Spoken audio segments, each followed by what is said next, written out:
like you to welcome Tad. Tad Simon is the President and Chief Executive Officer for Novus International. Since 2000, he has led Novus in its growth as a global animal health and nutrition company that serves on several board of directors for several corporate, community, industry, and organizations. In 2010, he was awarded the Ernst & Young Entrepreneur of the Year for Bioscience category. Please welcome Tad Simon.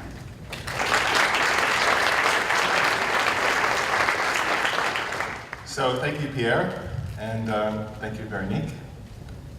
Thank you all the organizers and for Biomarine.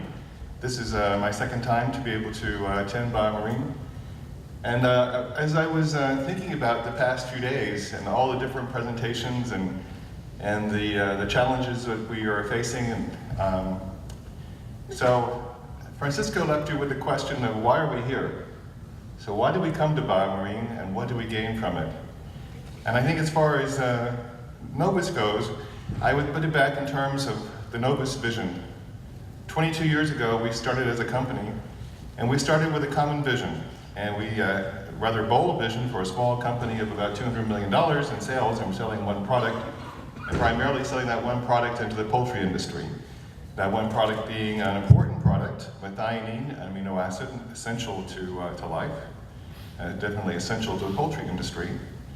And that vision, we established that vision, helping to feed the world wholesome and affordable food.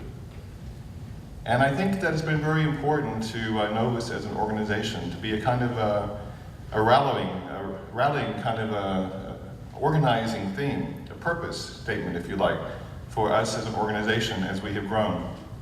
And we've grown quite extraordinarily over the past 20 years to over $1 billion in sales.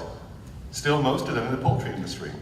And if you think about it, this is the way in which the evolution has happened in terms of livestock and terrestrial production. It's been an incredible ride if you think how much that industry has grown over 20 years, and we have grown along with it. If we go back to something like the 1960s, the feed efficiency that we had then in poultry was 3.2. So it took over 3 kilos of feed to produce a kilo of chicken. Today is half that amount, 1.6.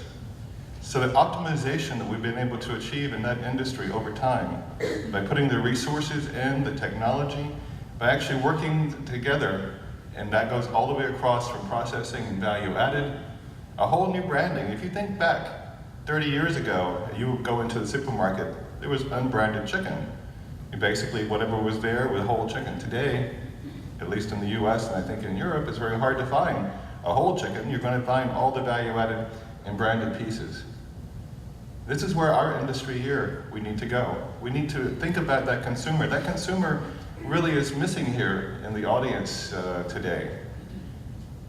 Someone was my wife is not here, so I can pick on her. So, but she was last night at the dinner, and so Darren was commenting to me that she's that consumer that we need to appeal to. We need to think about it when the consumer is going in. And the chicken industry has already done this. They've done this very effectively, and they've been able to grow and be able to afford to put the investments in that are really necessary for their part of helping to feed the world.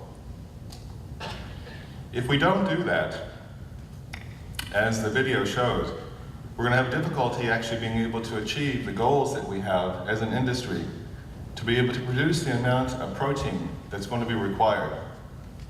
We've heard about the 9 billion people over and over again, but we need to dissect the 9 billion people a little bit, because we know that well over 1 billion of them, more of them actually suffer from obesity and all the issues of overnutrition, if you like, but still very malnutrition and very poor nutrition.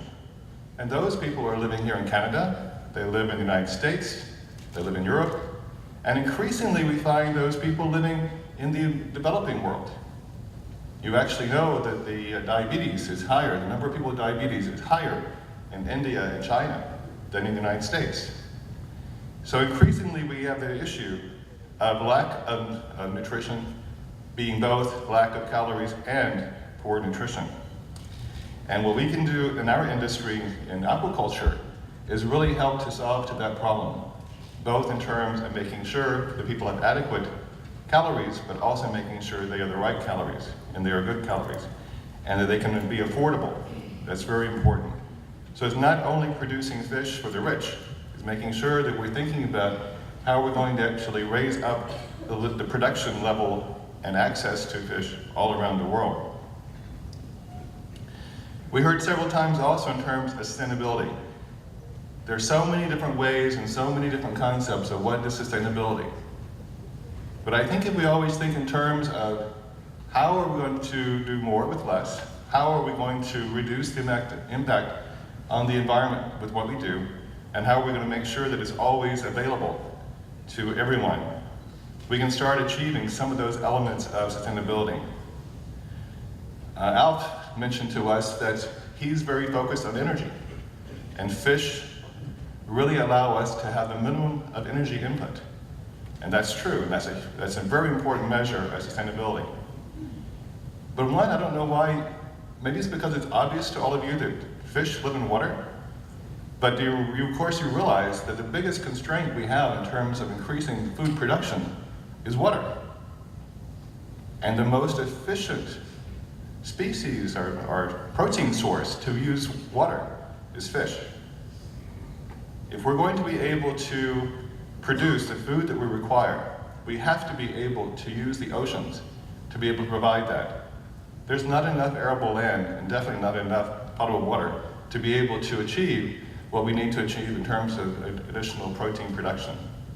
But there is enough water in the oceans. So I think that I want to encourage all of you to think about why do we come here? And what do we want to take away from this experience of Biomarine? And what do we want to take next year as we go to Portugal?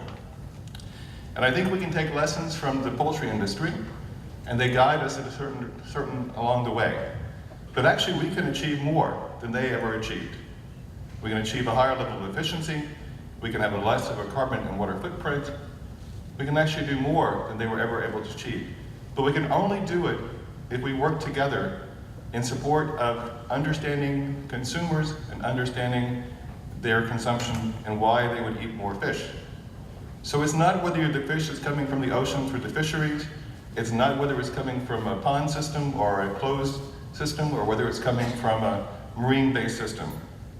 We as an industry need to support all ways in which consumers see that fish is important in their diet and important to feeding the 9 billion people, and doing it in a way which is sustainable. So that's my challenge to you as we go forward into next year, and as we come back next year in Cascais. I'm looking forward to that very much. It should be a great attempt, and I think that we already talked about we need to have next year policy people. I also want us to have some people who are more from the retail, and maybe just a few consumers. You know, really the people who are buying the products and need to understand what we're doing. So those are my recommendations, Pierre and Veronique, and even friendly NGOs.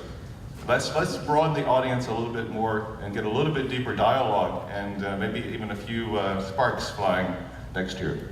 Thank you.